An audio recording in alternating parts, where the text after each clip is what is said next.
Salut tout le monde, bienvenue au Clocker, bienvenue aux gamers et bien sûr à tout utilisateur averti de matériel informatique haut de gamme.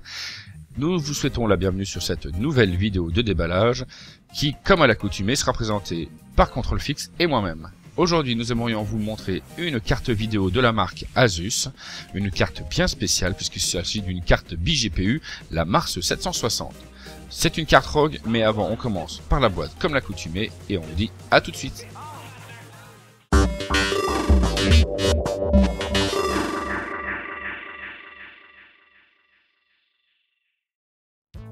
On va voir ce bundle et la boîte. Donc on est en présence d'une carte ROG, la Mars, bien particulière, puisqu'elle est équipée de 2 GPU de GTX 760 pour de plus grosses performances.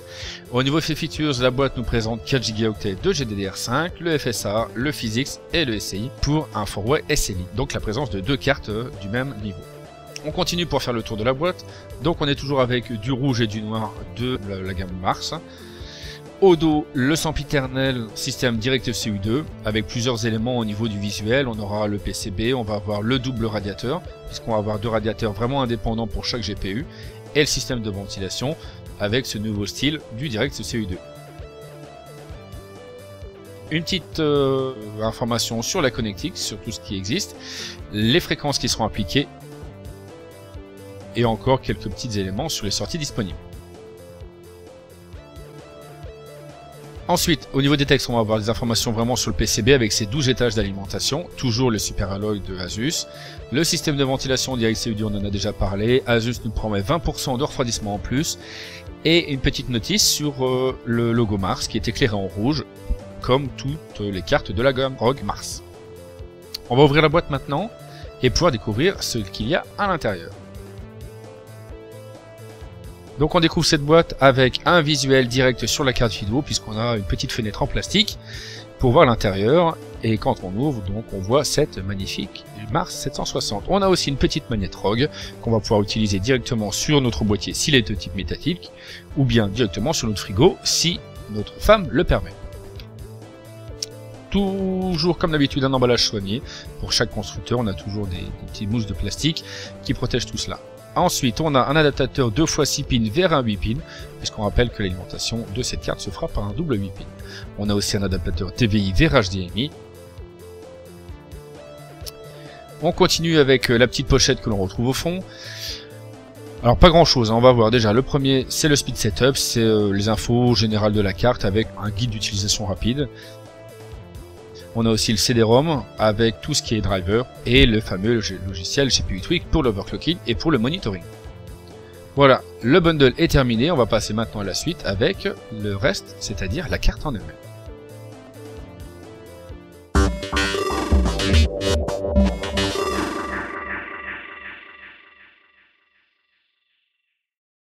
Voilà, maintenant qu'on a vu la boîte et le bundle, on va passer directement à la carte, la Mars 760. Donc on se retrouve avec un radiateur de type DirectFCU 2 qui est équipé d'un double ventilateur de 90 mm. On est aussi avec une carte Mars, donc on a le logo Mars qui sera éclairé en rouge comme toutes les Mars, avec une alimentation en 2x8 pins. C'est pour ça que tout à l'heure on avait notre petit adaptateur. On a notre pont SLI pour du 4-way SLI et la backplate comme sur toutes les cartes haut de gamme de chez Asus en aluminium brossé qui permet d'avoir une finition exemplaire et de qualité. Sur la connectique, nous ne sommes pas en reste non plus, puisqu'on se retrouve avec 4 ports de connectique. On a 3 ports DVI et aussi un DisplayPort qui est juste en haut. Ce qu'on propose maintenant, c'est qu'on puisse démonter cette carte en enlevant le PCB de son système de ventilation pour voir vraiment en détail comment ça se passe. Donc pour le PCB, un 4 vis par GPU et comme ça on peut sortir directement voilà, la backplate. Donc la backplate qui est ici simplement pour l'esthétisme et la rigidification du PCB, puisqu'on ne voit aucun pad thermique, donc il n'y a pas de transfert de chaleur entre la carte et celle-ci. Voilà. D'ailleurs, si on regarde la carte en elle-même, on ne voit que, on voit rien du tout au moment d'actif, on voit que nos 2 GPU GK104 qui sont ici sur chaque extrémité. Ça c'était pour le dos de la carte, rien de plus sur ce PCB. Si en haut à gauche, on a d'autres petites LED de témoins, les témoins lumineux pour l'alimentation. Le principe il est simple, vous pluguez votre carte sur le PCI Express, les 2 lumières deviennent rouges pour dire qu'elle est alimentée par son PCI Express. Et à chaque fois que vous allez brancher un adaptateur 8 pins du broche, vous allez avoir une LED qui va passer au vert. Donc vous branchez vos 2 8 pins, vous avez les 2 LED qui sont vertes, et ça veut dire full gaz, vous pouvez brancher votre machine. La présence du pont SLI, on a dit tout à l'heure, pour le 4-way SLI, et la présence de 2 cartes. On enlève tout ça, simplement par quelques vis et un connecteur pour la ventilation, et on se retrouve avec notre fameux Direct CU2. Alors il est bien particulier, il est divisé en deux, avec vraiment deux blocs différents, équipés de 8 pipes, voilà 4, directement en contact avec le GPU. Et on a tout ce qui est éléments actifs de l'autre côté, les étages d'alimentation, la mémoire qui chauffent, qui sont en connexion avec directement des petits pads thermiques. D'ailleurs il en manque un qui est resté sur la carte, voilà, c'est celui qui est sur la PLX, puisqu'on rappelle que c'est un BGPU. Voilà, on va le remettre sur la carte avant de passer à la fin de ce Direct CU2. Donc on a 4 A-pipes par radiateur, hein, c'est 2 radiateurs bien distincts, on le rappelle, ça permet vraiment une optimisation. Quand Asus dit les 20% d'optimisation au niveau du refroidissement, c'est vrai, on a vraiment de la bonne qualité. Sur le PCB, on rappelle nos 2 GK104 qui sont identiques à la GTX 760 Direct CU2.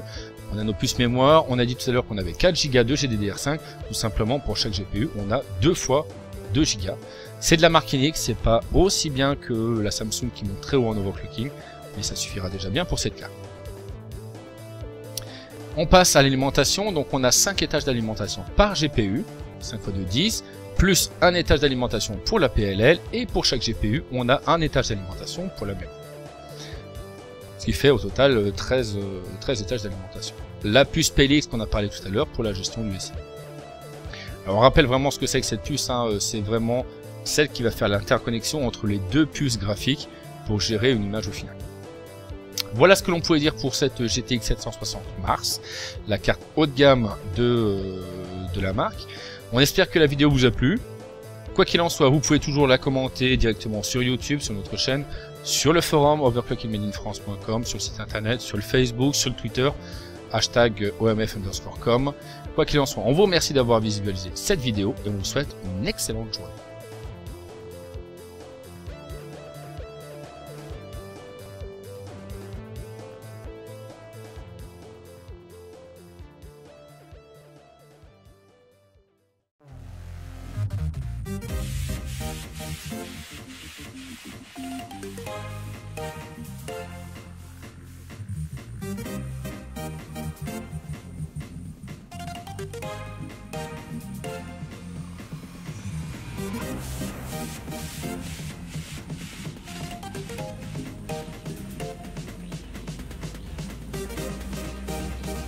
Round one.